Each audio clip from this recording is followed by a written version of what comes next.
Welcome to another edition of Politics and Rant. I'm Egberto Willies, your host. Today, I'm honored to have once again the guy from Social Security. What is it called again? Social Security Works. Social Security Works. Alex, how you doing, my brother? Wonderful to see you. Talk to me, man. Listen, first of all, we are in dire straits right now. People are scared about what's going to be happening in December. I mean, not December, but November. What are your thoughts? December 2, right? What comes after? Well, that's true. But yeah, it's a scary time. I mean, it was always going to be a fight no matter what, because fascism is on the rise around the globe. Right. The far right alignment with the billionaire class is real, and it's global, and it's here in America as well, and it's really easy to understand. The billionaire class have come to the limit of what they can accomplish by hoodwinking the public, by being like, just trust us, just give us the in charge, and the corporations are going to deliver for you. Right. And what people have seen is that means they don't get health care, right? Instead of getting health care when they get sick, they get a denial letter. Right. The banks are like, oh, come on, put your money with us, and da-da-da-da-da. And what people have seen is that means, they're getting charged for just the privilege of having their money somewhere. And these banks make money by extracting it from people. They then are like, we don't have to convince you to put your money in our bank. We're just going to financialize the world. You think housing is for living in. We think housing is for extracting as much money as possible. So rents are skyrocketing, right? That is when the public says, enough. The government has to act. They have to take on these corporations. They have to protect people. And that's when the billionaire class says, okay, it's now time to do this alliance where we take over government. We stop the belief in the will of the people, right? So it's no surprise that Donald Trump talks about the end of democracy, because what he is doing is saying no longer should public policy be the voice of the many. It has to be the voice of the few. And that's the fight that we're in. So it's real, and people should be afraid, but the threat of tyranny also embedded in it has the hope. We know how to defeat fascism, tyranny, and it's solidarity. So what we need to do is not mourn, but organize and fight as hard as we can from here until November. And then no matter what happens, the fight, the struggle continues. Now, did it surprise you, the Supreme Court rulings that slowly eroded, actually, I would put it bluntly, democracy, that they would give the presidency the type of immunity that they're giving it, that they would start for the first time taking away people's rights. Does this seem to you like some sort of an orchestration between the billionaires and the elite? I mean, the billionaires and some in the government? Absolutely. They took over the Supreme Court. It was a decades-long campaign. They had a strategy to do it. The strategy was lie to the American people, right? You saw all the confirmation hearings. Every single one of those right-wing bought and paid for judges looked square in the camera and said, I'm not going to overturn Roe. Right. Settled law. Right. And then as soon as they got in there and got the power, what did they do? Everything that autocracy wanted. So did it surprise me? No. Is it scary? Yes. I want you to do something, Alex, because, you and I and many of us that are progressives, we speak in certain terms that the folks that follow Donald Trump, it sounds kind of elitist, okay? The Supreme Court did several things. It took away women's rights. It went ahead and made the executive supreme. It also did away with this gave the pathway to get away with civil servants not being able to do what they do with regulations, etc. So they are instituting these things, but people don't understand what it means to them every day in a bread and butter manner. How can we best explain it, including to those MAGA folks who, if they realize Those folks in Appalachia, if they realize what they're voting for, they will probably think twice. Not all of them, but some of them think twice. Yeah, I mean, the difficulty of getting the story across is there.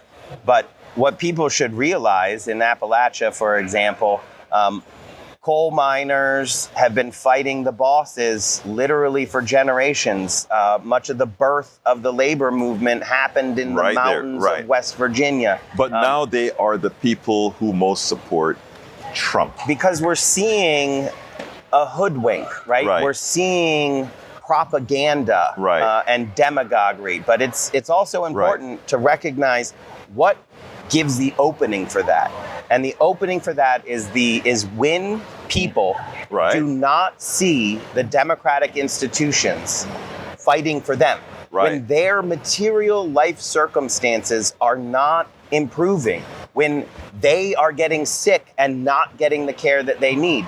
That's the opening that gives people, they're like, well, why is democracy so important if it only seems like it works for the super rich? Now, you're the exec director of Social Security Works. One of the things that fight, in fact, for Social Security, but giving health care to everybody. It is something that people in Appalachia, people in the ghettos, people in the barrios should be running to because, hey, this is what we want. How do you personalize that to those folks so that they will see that they don't fall for the hoodwink? Because I'll be honest with you, that is what I have. About 40% of my followers are conservative or MAGA. And one of the hardest things that I'm trying to learn the approach, I'm trying to learn, and I mean that sincerely, how to best talk to these people that they take what I'm saying, they build that trust in us to see that what these guys on the outside are fooling them about is just that, hoodwinking them, as you stated. How can we create a message for that? Have you been working on that sort of a thing? Yeah, and sometimes it's not exactly what progressives want to hear because I oftentimes start with a shared hatred. Because if I walk into a room and people aren't really there with me, some of the things that I start saying is, who in this room loves pharmaceutical corporations? Nobody's hands go up. Who in this room loves high drug prices? Nobody's hands go up. Who in this room loves Social Security? Everyone's hands go up. On the issues, the people are with us at not just small percentages. Well, I like what you just said there, all right? You start with the hatred. I think that's what they learned. It is what they learn. I mean, I think that is what the other side is, and I think that's what demagoguery totally. Exactly. So, I mean, I like that idea. So they are the opposition. They are the billionaires. They are Big Pharma. They are Wall Street, and they're terrified of the people figuring out that together we can challenge and defeat their power. So they rush in there with a demagogue and say, actually, I'll be the one to deliver what you want. It's not the billionaires aren't the reason that your housing costs are unaffordable. It's the immigrants. It's not the billionaires that why you can't get medical care. It's this other person over here. And that is the sleight of hand. That's the magician's trick that the autocrats play. But if I start by saying, who likes Wall Street, No one does. Well, let's look at who's working for Wall Street. Let's see who's challenging Wall Street. And right now, you look at someone like Lena Khan at the Federal Trade Commission, smashing up monopolies in a way that we haven't seen in 100 years. That is what is so interesting. It's amazing to me. I was never a Biden fan, but I learned to love Biden because this neoliberal turned out to be the most progressive president in my lifetime. In mine as well. And I came from a similar place of, I was not expecting much. But I, as you know, moved to Washington, D.C. to challenge pharmaceutical corporations, to dismantle their system and build one based on public health. A lot of Democrats have come and said, I'm going to get Medicare the right to negotiate drug prices. Right. They've been saying it for years. I've been fighting for it for over a decade. Yes. Joe Biden takes the White House. I'm like not expecting much. He immediately takes on pharma and wins. Yes. Right? The largest investment in actually reversing the climate crisis that's ever been made. Yes. He is governed very much from the perspective of real, people, grassroots concerns. Without saying the word. Without saying the word. Exactly. Which is a smart thing to do. And, and for that, I thank the guy. I'll be blunt. I don't know how things are going to work out in the end, but I think, like I said, we have to acknowledge what the facts are. So, Alex, what I'd like you to do is two things. Tell our audience, number one, where we are within the Social Security domain and the healthcare domain, and also give them some hate. On Social Security, it's really interesting because Donald Trump is he's a liar. We know that. He lied about Social Security to get elected the first time. He's playing the same playbook. It's right there. It says no cuts to Social Security, including raising the retirement age. But we also know who he puts in power. We know what he does. We don't need to listen to his words because we saw what he did as president. He cut Social Security benefits with a process called continuing disability reviews. Every single budget of his destroyed Social Security. His gang only have one idea. It's cut our benefits and give tax handouts to billionaires. So no, that man is not the champion of Social Security. The Biden White House and platform is going to fully embrace expanding Social Security and taxing billionaires to pay for it. If we can get the American people, even if they only see that and they sort of believe Donald Trump, that distinction is huge, right? He says no cuts and not going to raise taxes on billionaires, and that's an inherent contradiction. Joe Biden's plan is to expand benefits, increase benefits for people, and tax billionaires to pay for it. It's simple, and it's what people want. On healthcare, it's even more simple.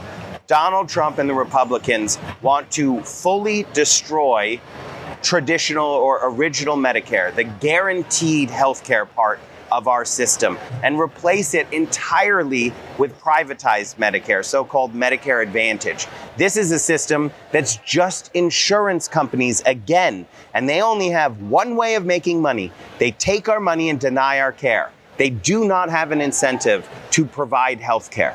So on these issues, the choice is so clear, there is no choice between the Democratic vision for the future and the Republican vision for the future. And we have to fight like our health and our future economic security are at stake, because they are. And I'll end with a little bit of welcoming their hatred is what FDR did when they asked him about the banks. I think that's the way that we have to play this. The pharmaceutical corporations are going to dump money and say, Joe Biden is bad for this or that.